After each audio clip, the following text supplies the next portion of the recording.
Good morning, everybody. This is Eddie Pods coming to you about how to become a sales warrior, podcast number 6. My guest here today, co-host Ty. How you doing, everybody?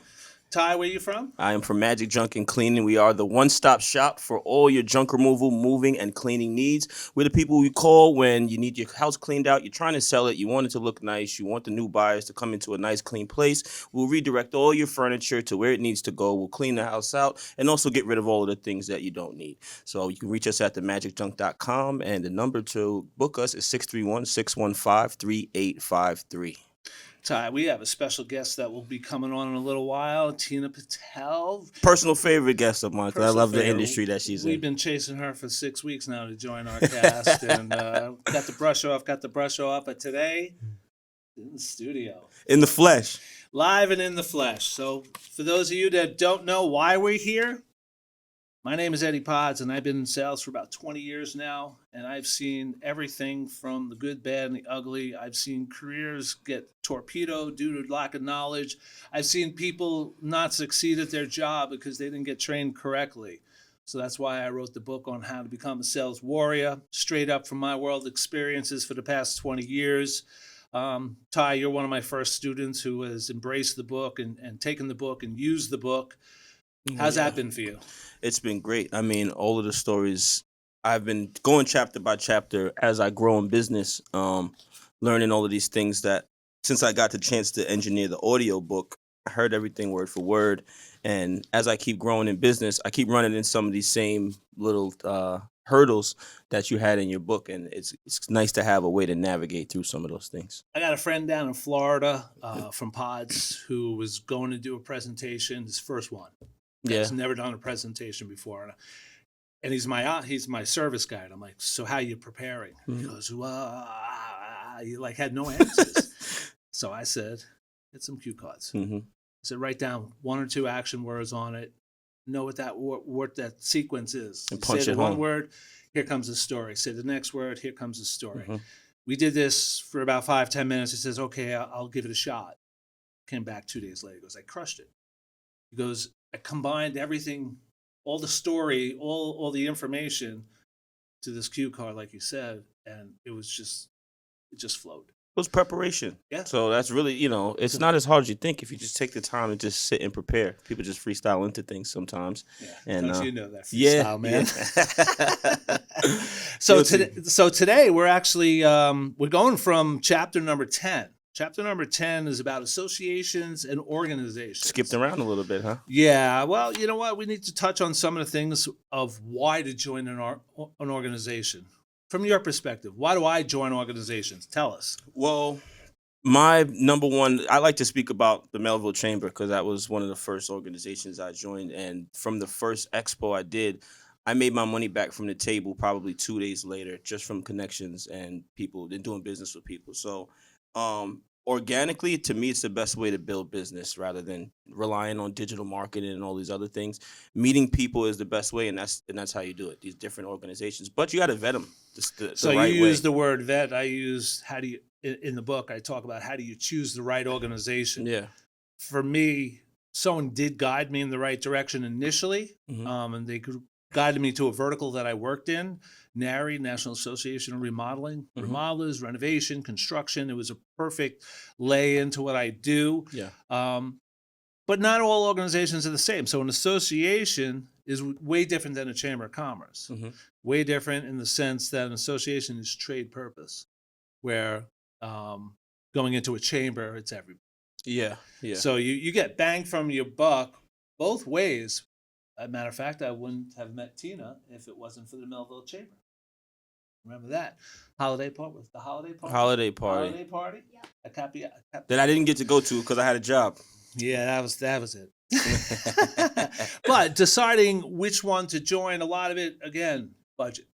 People always ask, well, what is your budget? What can you afford to spend? What is it worth to you?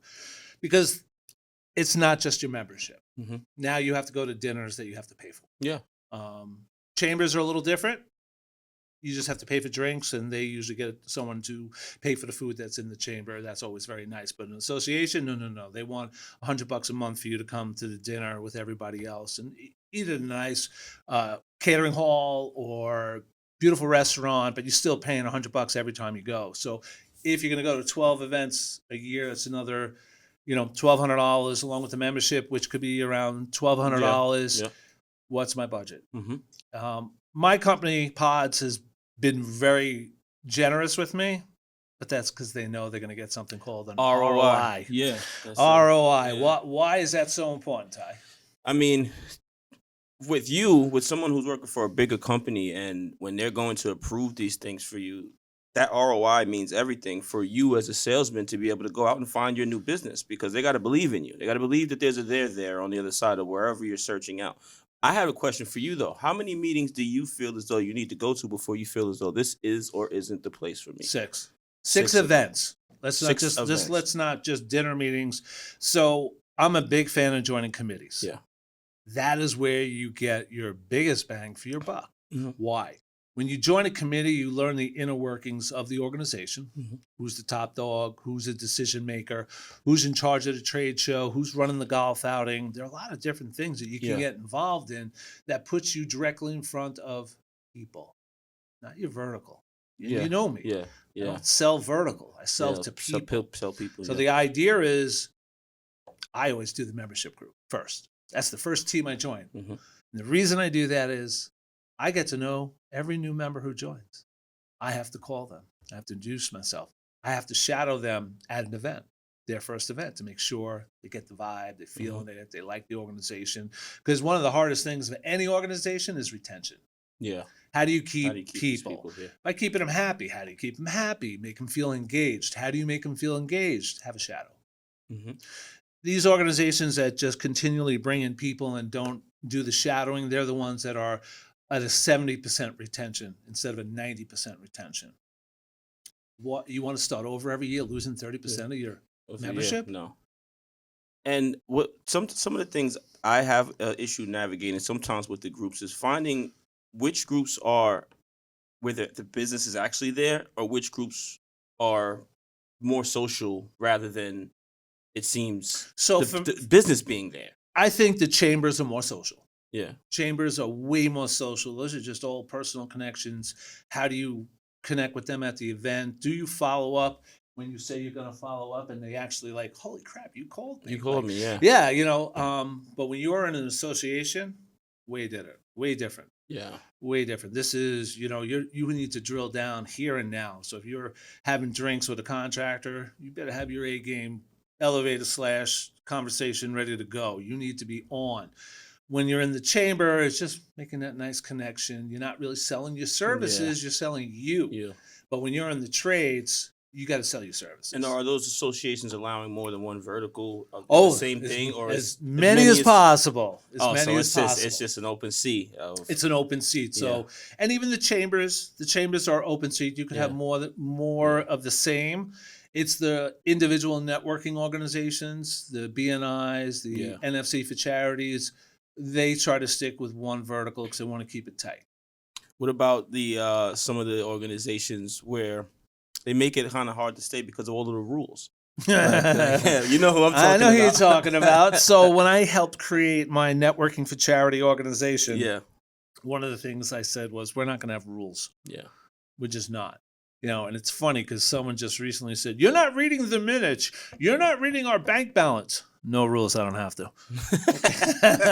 That you wanted someone to not harp on you when you didn't show up. Yeah. You didn't get fined. Yeah. You didn't have to have someone sit in your seat. We held it nice and warm for you when you missed three meetings in a row. Did anyone even say anything to you? No.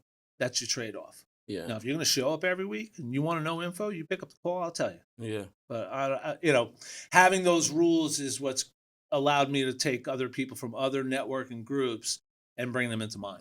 Yeah, because it's just those hurdles, and it just makes it, it's just something you're supposed to do, outside of your business to grow your business. But if you make, too many hurdles to jump over, then people get tired of it. But touching back with the association.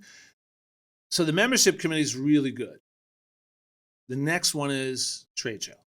Yeah. So I had the pleasure of running a trade show committee for 2 years. I apprenticed for 3.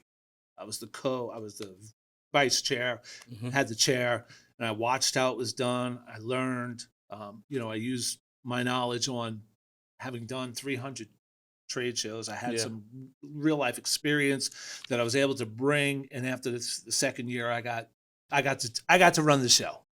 And It's something sort of like what Ted does. yeah, Okay. yeah, and it was exhilarating. It was fun, but most of all, everybody had to come to me. Yeah, Every you got your- vendor, everybody, yeah. everyone who was guest speaking, anyone who was involved had to come through me one way or another. And again, I'm not selling service. I'm selling connection. Mhm. I'm selling Tools in the tool belt. tools in the toolbox. Yeah. That's exactly what I'm doing. The third and final one would be the golf outing. The golf outing, traditionally, it's usually a shotgun, which nobody has to be a good golfer. There's usually lots of booze. There's usually 2 or 3 meals, depending, or a happy hour.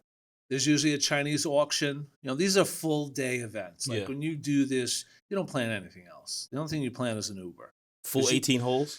Full 18 holes. Yeah, it's a long it's a day. long It's a long day. day. We usually go to country clubs so we Mhm. can go shower and freshen up at least the clean guys do. Seriously, Yeah. some guys don't They shower. just You're go like, straight "Dude, over. really? We just play Come on, 18 man." holes. You're not gonna Yeah, shower. they got the clothes folded up in the car with the tire. Okay, yeah.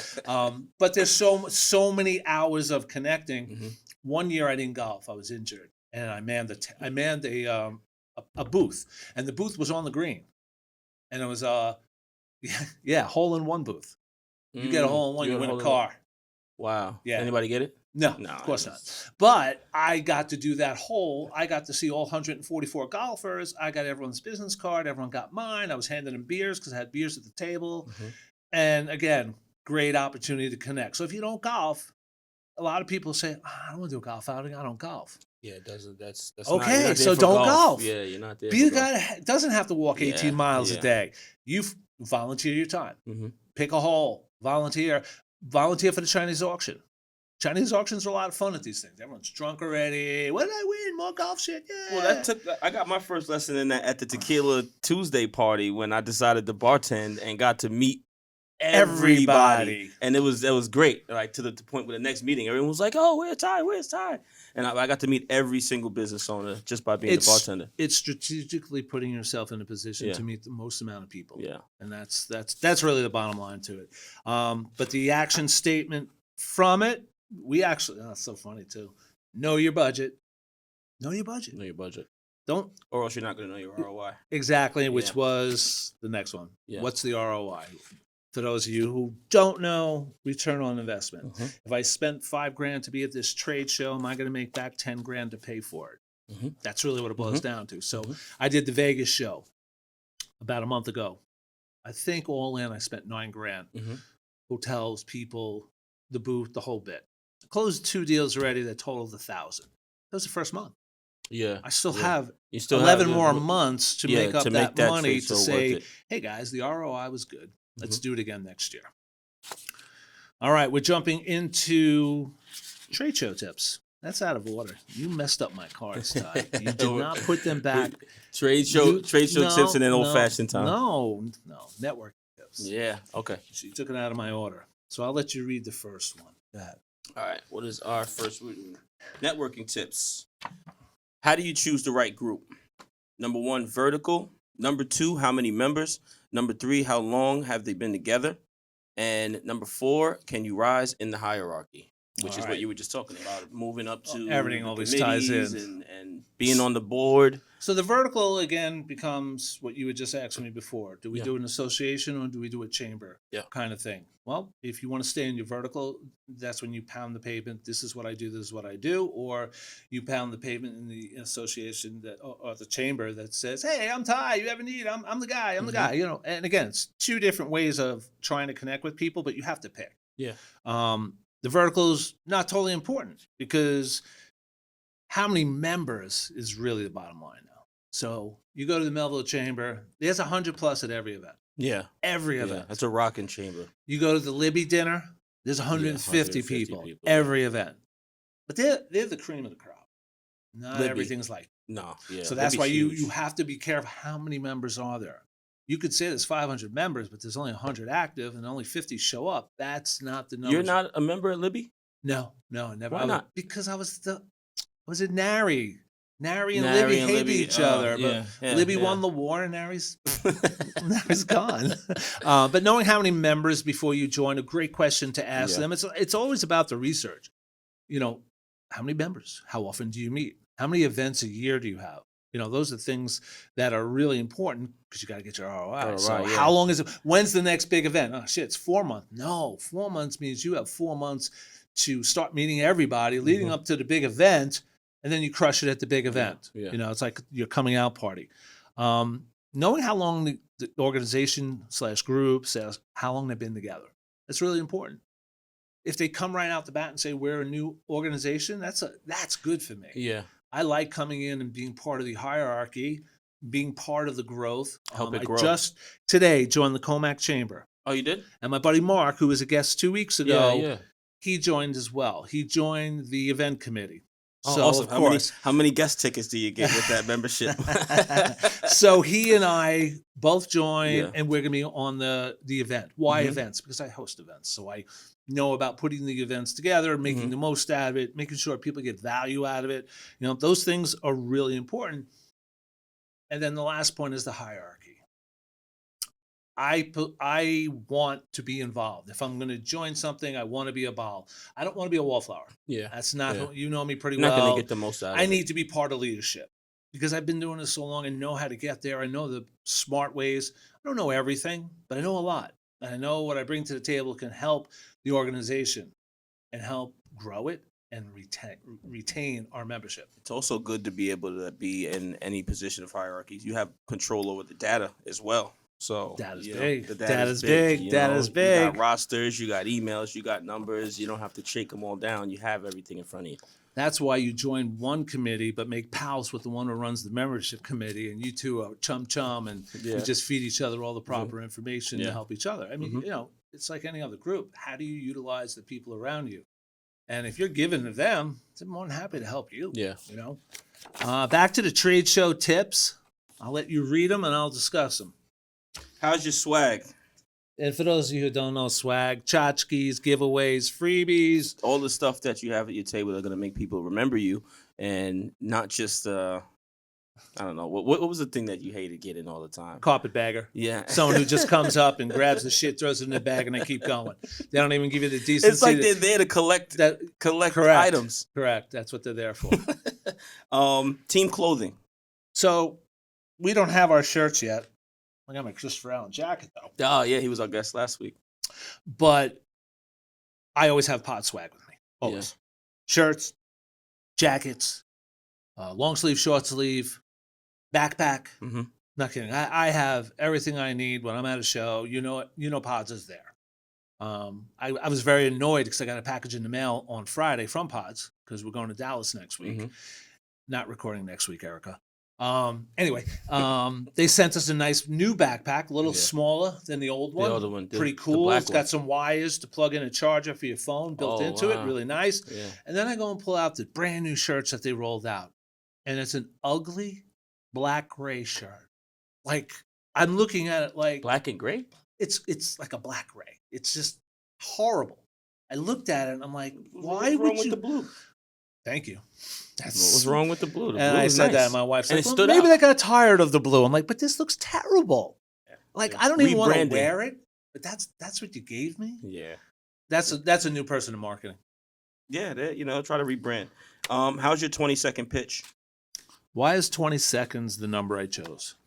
I mean, that's really all you have before you lose somebody's attention, whether they're interested or not. 20 seconds, I feel like, is... So here's the beginning of your booth. Here's the end of your booth. If you can get them for 20 seconds, you're a hero. Yeah. Because if they take their eye contact off of you and look away, you don't get them at all. Yeah. They look right through you like I do with trade. They just look right through you and they don't penetrate and they just keep going. Mm-hmm. Or you do like I do because I have really good distance. I call out their name because I can see it on their name tags. Yeah. Kevin! And like the head, it comes across like I really know Like, Kevin. yeah, they're like, wait. And then he looks at me, who the fuck are you? Yeah, but that's a great idea. I have 20 seconds from that moment that he Yeah. turns his head to look at me. I have 20 seconds to convince him to stay here with me. I might have something you need. Might have something for you. And if you don't, see ya.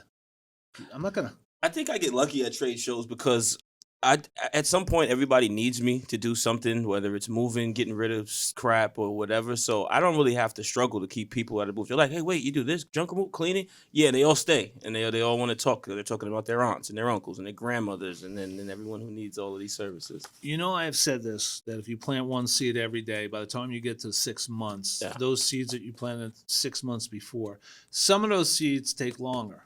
And boy, do they Yeah. just pop up They do. when you least expect it, out of nowhere. I met you at a golf outing 3 years ago. I saved your card in my wallet. Like, who does Yeah, that? I yeah. don't. You know what those are for me? The realtors. Like Yeah. the realtors, they just pop up throughout the year randomly. Hey, I just sold this huge house. They need to clear everything out. And then I met them a year ago, or at a quick interaction, but they remember, or I might have sent that follow up. What's the last one? Last one is buy someone lunch. That's my favorite one. That's my favorite one. That's how we met T. That's how we met T, That's how right? we met T. Isn't Lunch. that true? Lunch. I called, Lunch. I I closed called some big deals. Loren, and I called her, and Yeah. I said, I know I met you for 5 minutes at a networking event, but I want to take you girls to lunch and just chat, and I invited you along as well. Mhm. So we're actually going to bring her out in a moment. We are, you know what time it is? It's old fashioned time, and I think we brought her up so many times. You don't even got to ask who we have coming down today. So we know Yeah. who's coming, We know down, who's coming today, down today. But why don't you tell everyone about what old fashioned time Old is? fashioned time is one of our favorite times. It's our favorite drink because we always find a new way to do business and an old fashioned way to do business, both that work. And that's what our relationship has been built off of. So it's our favorite drink. It represents our relationship, and it's our segue into our next segment. And we'll be right back.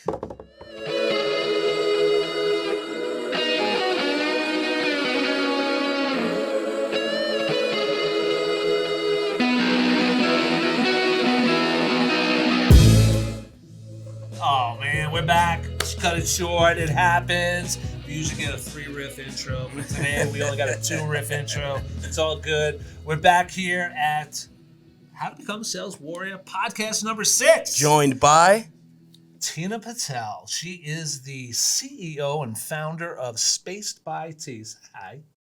Hi guys, thank you for having me. Yeah, bring that a little closer. There you go. So we're going to jump into the old-fashioned time, the old and the new of how we are doing things. Ty, why don't you take over? So today I wanted to talk about how we're keeping our data and stuff, especially for new businesses. I go into a lot of people who are starting companies and they're doing things the old way. Even some companies that have been, open for a while are still doing files and paper and, pads and things like that.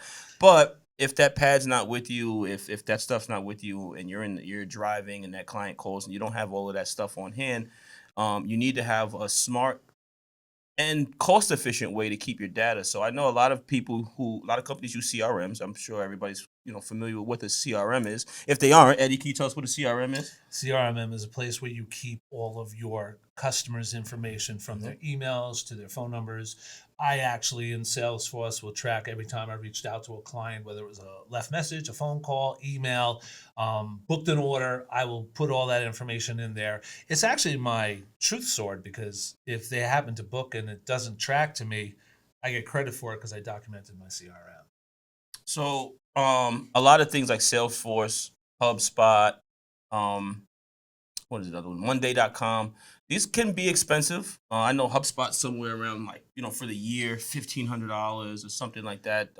Tina, what are you using to keep your data? I'm using Honeybook and Squarespace.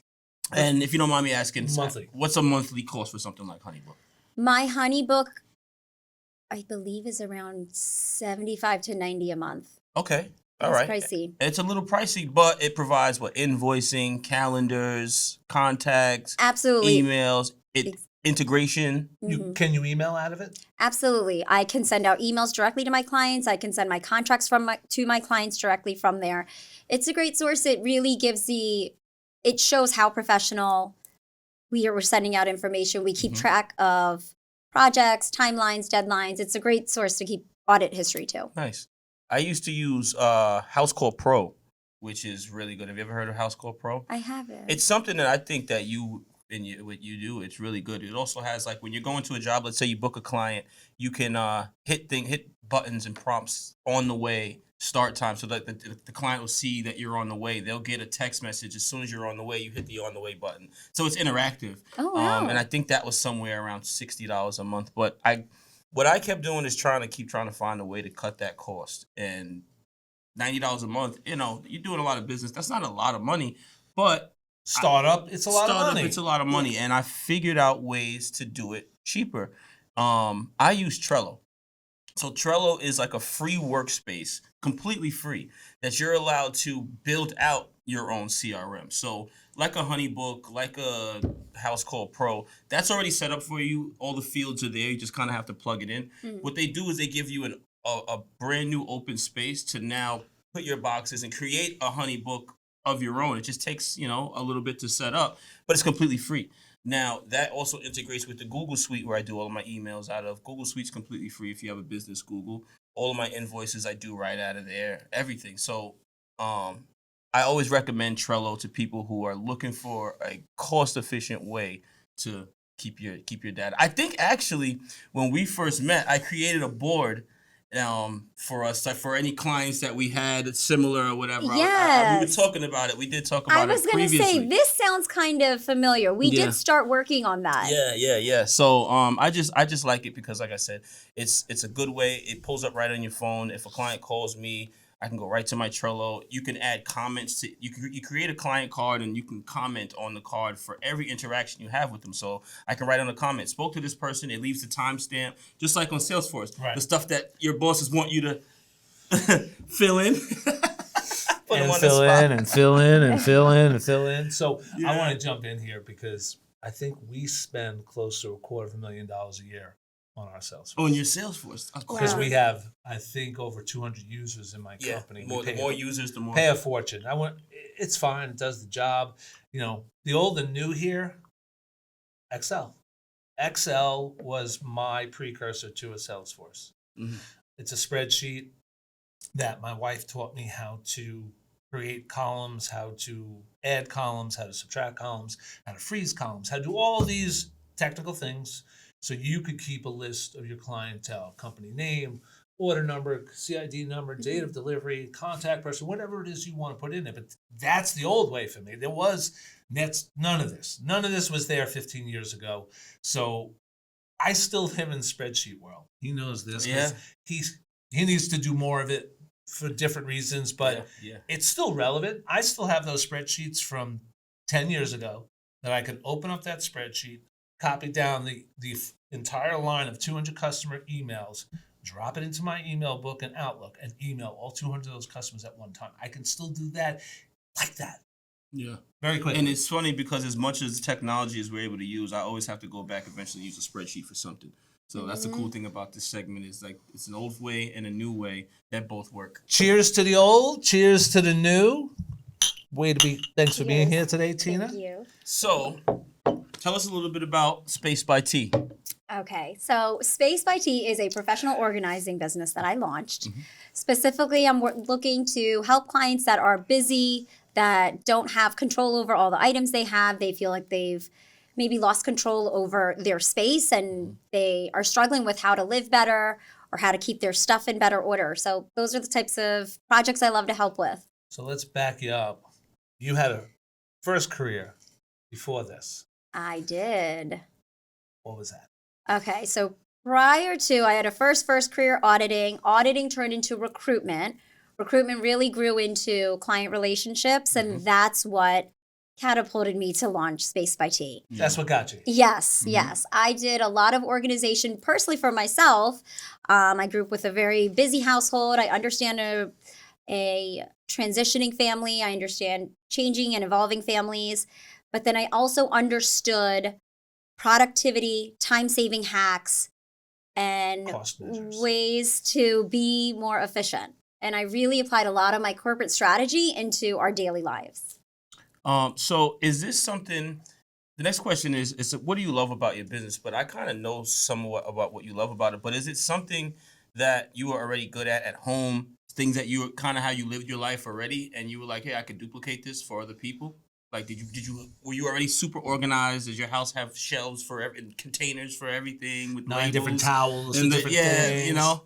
You know, the funny thing, they say like the shoemaker's shoes are always ripped. So, not in that sense, but yes, I do have a natural ability for organization. Okay. I'm good at sorting, decluttering, categorizing, and just coming. Everyone says like art. Yeah. Tetris. Tetris. Yeah. Yes. That's what we always say when we're stacking the pods. Like, you got to play Tetris. So, but I tell you what, though, is frustrating when it comes to that's where I like big dog comes to the smaller items. That's where I get. It is a lot more of a consultative approach. Yeah. It's a lot more hand holding, and it's working side by side with the clients. And Yeah. you know, a lot of clients, people will say, "How long will it take to organize this space?" It really is dependent on the space and the possessions and the attachment the client has to that stuff. Because it could take you 1 hour to let go of something, or you can just be like, Rid of boom, that boom, piece of boom. garbage. Exactly. Yeah, So it really is hard to estimate time. Like, I would say I am still navigating that because it's been an adjustment out of corporate, knowing this is the way to act, coming into this entrepreneurship world. It's been an adjustment. I would say is to continue to know that I am an expert, what I'm doing, just like any other business. Um, and respect their profession, just like I would expect them to respect mine. I think that's been a big part of it is understanding that we're all here on the same path to grow our business, share our expertise or our trade. And I think that's really helped me connect with and make some great relationships with a lot of male business owners now are friends. What other women have? I think what the beauty is in when you launch a business, you start aligning with other business owners and that sense of community that it's not competition, it's we're all here to grow our business. And what can we do to help each other connect with the right people? And I think finding that community has really elevated confidence, it's elevated the doors that have opened for me. Um, but I think that's finding that community and genuine to and respecting everyone that's on that same path. I think that's the thing we need to remember is that it can be very humbling being launching a business and Yeah. connecting with those that have walked that same path. Stand. Yeah, right. Get that invite. I'm curious. Oh, Rafe? No, I met him that night. Oh, okay. But I texted Randy, who's in my BNI I know group. Randy. Yeah, so I texted Randy saying, Egress. yes. So Egress I texted, Randy. and I know Egress guy, Randy's yeah. always networking. So Yep. I texted Randy saying, what are you up to tonight? I've got a night open network. So he's like, come out to this thing. Good. Rafe's I've great, known too. Randy Rafe for is about great. 8 or 9 years. Oh, really? He was his company, Ordinary. I was Uh-huh. part of. And this is a tale of association. Honestly, my business comes from referrals. So when we talk about connection and networking, that is what's working for me. Yeah. And it's not because I'm having you give me a warm lead. It's because you meet someone that needs my services and you tell them, I know someone who's going to do this. She's great. She's professional. She's reliable. And that's really what I love aligning with business owners. I Yeah. think I work faster than anyone else, and also my ability to bring that level of comfort and connect. The other That thing, was 2 things. That was good. You oh, only got one and more I to would go. say another thing is me coming into this space with the experience of corporate real life experience. It's I'm bringing in. It's almost like when you're hiring a different expert to come into a space. I'm bringing in a new perspective, a different, more professional, efficient way of thinking. Yeah. Oh, also, I like all your new t-shirts and stuff. I've been watching. You got hoodies now too. I did. seen I it. You did. didn't bring any gifts? I need to bring them for No you guys. gifts. I need I to bring saw you it. guys. Not the female tank top. Oh, you don't want the No, we Razorbacks? don't. But they look cool. They look great. They look Thank great. you. Thank you. I do think there's a difference between just tidying up and professionally organizing. Because when you are just tidying up, you're trying to just make things aesthetically look better and make it work for whatever's Coming there up. now. When you're hiring a professional organizer, you're hiring someone to come in and help you set up systems and plan out how you want to live better and really Yeah. save. Yeah, I mean, my what's not house, to the love? sugar, the flour, and everything. It's just like What's I'm not not to that type love? of person. Yeah, I no like one it. is. That's staging. Honestly, I don't want to say there's one person that inspires me. I would say it's more of an attitude to deliver a you're welcome. I want to showcase what I'm able to bring. And that's kind of what's motivating. I'm thinking, what do my clients, what do they want to see that they're not seeing right now? And that's how I get inspired. You Oh, know, it's evolving though. it's It's yeah, now it's all it's like all LinkedIn, yeah, Facebook, yeah. Insta. I need to So get, They're I need to do more all of it. let's feel here. So this is Yeah. do it. Start I posting, post yeah. raw stuff. Sometimes I take videos that I Yeah. have really cool ideas. I videotape myself and I add a caption and I post it because it's going to possibly inspire someone to realize that I am an expert and I'm not afraid to share my advice. And people are so curious about running a business. It Yeah. is almost like a taboo. Yeah. When people hear that I have now launched a business, they're like, "You don't do corporate America anymore. You don't do 5." And let's say there was never no 9 to 5, but I mean, people are so curious to see, how do you get clients? How do you find your project? How do you pick out the product? So I'm just Yeah. like, let me share what it's Yeah, like to yeah. do this so people can see it's not for everyone. And it No, it's looks not. fun, but Not look everyone at can the do it. yeah, Not I was like, everyone can do it. look at the ugly too. Admin. Scene? I um I don't see that happen yet because I don't think that's where Space by T is and where I envision it in 5 years. I see me still being very involved. I also see Space by T sort of growing into doing something with like media, like maybe possibly shows or have something where we're Are going. we our first show? Maybe, yes, but as being a professional organizing expert in the Yeah, field, I yeah. want to share more about my experience, why people need to I take can advantage see of you the on Rachel service. Ray. Yes. I can see you on Rachel Ray. So this is what I say with entrepreneurship. You come out of corporate America, and I know for me, I felt like I was institutional. I really did. There's that line, I know what yes, that means. that line from Shawshank Redemption. Awesome movie, right? People are too scared to do it, and when you do it, you want to motivate. I would say take it seriously. Do not half it. Don't try to cut corners and cut costs. If you want to make this a business, don't talk about it 5% of the time, then just scroll about it. Do it before you're ready. Is You got to do it. That's what I would. Ask him about the end of December. Audible had to be done by. As I was, this is no joke. I stayed on him week after He week. brought me with him to his business trips. I did. I was going I to say, did. didn't you guys go on a road Yes, trip we together did. to Like, no, Connecticut? yes, I kidnapped him. Keeping you I hostage. remember. Because we had to finish it. So, did our big wins. We're running into the closing time of this six saleswarrior.com. Where can we find you? On Tell us how we website, find Love you. phone this number. How do question. we book? What's going on? Visit my website, Mm-hmm. sign up for my newsletter, www.spacebyt.com. You can find all my social handles from there, but if you want to give me a call, area code 215-280-5722. Shoot me an email, spacedbyt@gmail, and you can follow me on my Insta with spaced_by_. This has been great. Episode number 6 has finally come to an end. He has a great weekend. We are out. See you later. Boom.